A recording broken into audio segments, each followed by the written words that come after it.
Hello students, today we will continue the reading. The skeletal system. The skeletal system is a framework of bones that keeps our body in proper shape. At the time of birth, a child has over 300 bones.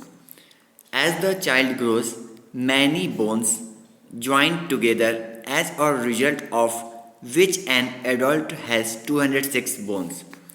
The bones have a network of blood vessels and nerves. The soft portion inside the bone is known as the bone marrow, where blood cells are made. Functions of the skeleton. The skeleton gives shape, support, and strength to the body. It protects the delicate internal organs. Bones make the movement of the body possible with the help of muscles. A human skeleton consists of the skull, the backbone, the ribs, the breastbone, and two pairs of limbs.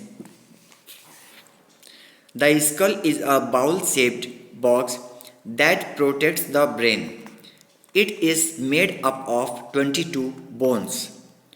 The cranium, the bony structure that forms the head, consists of 8 bones, which are interlocked.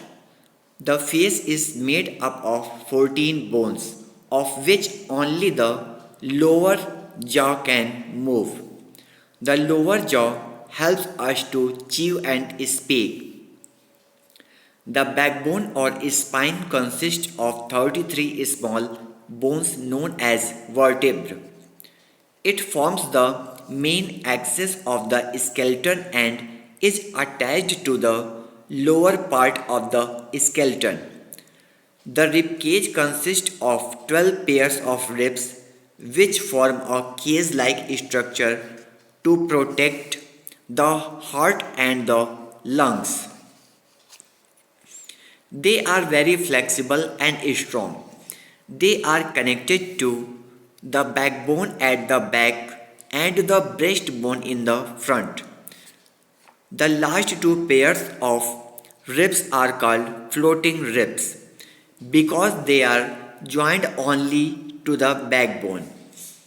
Our body has two pairs of limbs. The forelimbs are our arms and the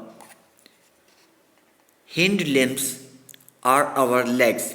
The forelimbs are joined to the shoulder girdle and the hind limbs are joined to the hip girdle.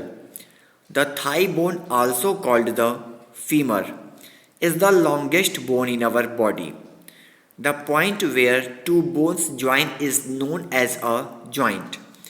The bones are attached to each other at joints with strong tissues known as ligaments. There are two types of joints in our body, movable and immovable. So students, it was the reading of the page number 8. All of you watch the video and proper practice of reading. Thank you students.